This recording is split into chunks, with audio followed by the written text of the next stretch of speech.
श्री राधे, हरे कृष्णा, श्री राधा बाबा की जय हो, श्री श्री रुक्मणी द्वारकाधीश की जय हो, श्री भाई जी महाराज की जय हो, श्री गोयनका महाराज की जय हो।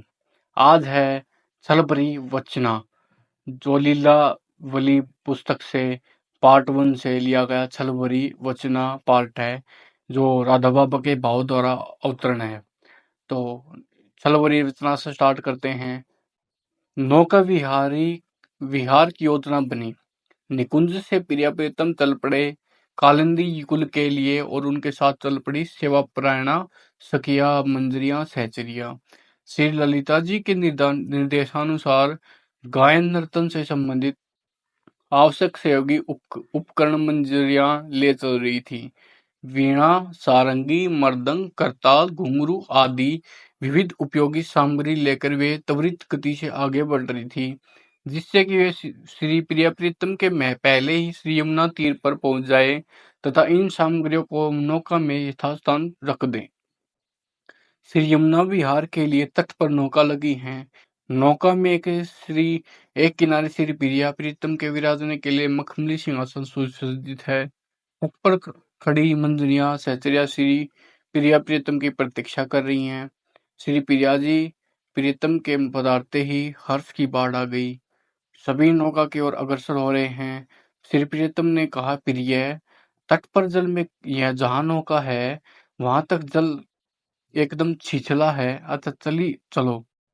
श्री प्रीतम के संकेत के अनुसार श्री प्रिया जी आगे बढ़ी। जल में चरण रखते ही जल टखने तक आ गया और घाघरे की कोर भीग गई। इधर कोर का भीगना था कि तत्क्षण उपालंब में बंकिम भ्रू लतिकाएं कुछ वक्र हो उठी। श्री प्रियाजी ने अधरों से तो कुछ नहीं कहा, परंतु उन बंकिम भ्रू लतिकाओं की वक्र भंगिमा ने श्री प्रियतम से न जाने कितना कह डाला। यह तुमने क्या किया? श्री प्रीतम भी चुपचाप उस वक्र भंगी माँ को एकटक निहार रहे थे। श्री विशाखा जी ने झुककर घाघरे को किंचित ऊंचा कर दिया। श्री प्रिया जी के चढ़ जाने के बाद श्री प्रीतम नौका पर चढ़े। फिर सभी सखियां मंजरियां सहचरिया बढ़ गई। सखियों ने नौका की डांड संभाली और नौका श्री यमुना जी की लहरों पर लहराती तैरने लगी। मैं एक किनारे बैठी थी और आप पास में थी श्री विशाखा जी। मैं अपनी जिज्ञासा को छिपा नहीं पाई और उनसे पूछ बैठी, श्री प्रीतम से, ऐसी भूल कैसे हो गई? श्री विशाखा जी ने कहा, तू सचमुच बड़ी सरला है। वह भूल जानबूझकर की गई थी। मैंने पूछा, क्या जानबूझकर भी ऐसा किया जा सकता है? श्री विशाखा जी, अरे बावली, यही तो बात है, तू समझती क्यों नहीं? उस मंथनकारी बंकिम भ्रू भंगिमा को देखने की लालसा से प्रेरित होकर ही श्री प्रियतम ने छल से वैसा किया था। मेरे मुख से फूट पड़ा, हाय, ऐसी छलना, ऐसी वचना। मैं मन ही मन उस वचना को प्रणाम कर रही थी और कह रही थी कि उस वचना की जय हो, बार बार बली बली जाऊं। अगला पार्ट है वादन में चूक।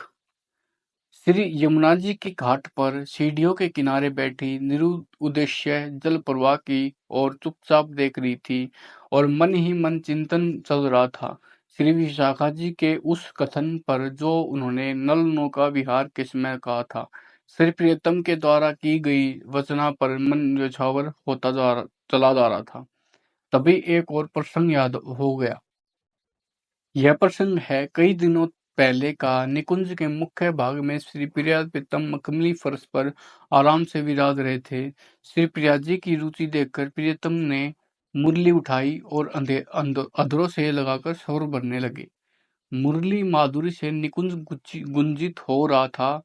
मुरली वादन करते करते श्री प्रियतम से कुछ चूक हो गई।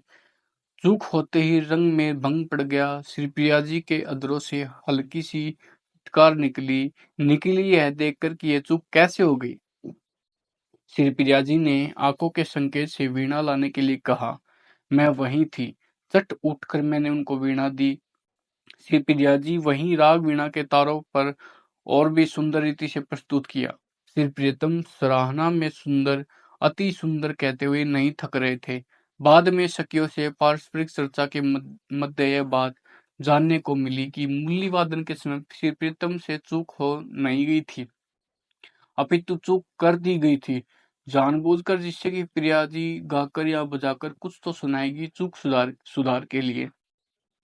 अब तो एक प्रसंग और याद आ गया। निकुंज में रास का उल्लास छलक रहा था। श्री प्रिया प्रीतम सन हर सहन नृत्य कर रहे थे। थोड़ी देर बाद केवल श्री प्रियतम नृत्य कर रहे थे और नृत्य के बोल प्रिया जी बोल रही थी।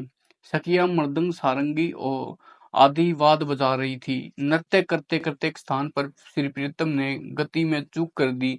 चूक करते ही श्री प्रिया जी के अधरों पर, कपोलों पर, नासिका पर, भरकुटी पर हल्की सी शिकन आ गई। शिकन की किंचित रेखाओं से कुचित कुचित मुख छवि कितनी सुंदर थी, यह कैसे बतलाऊं।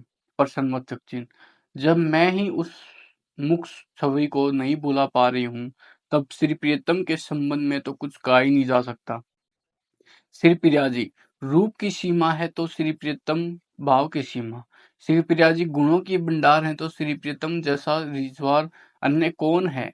श्री प्रियतम की रसिकता की झलक मिल जाती है।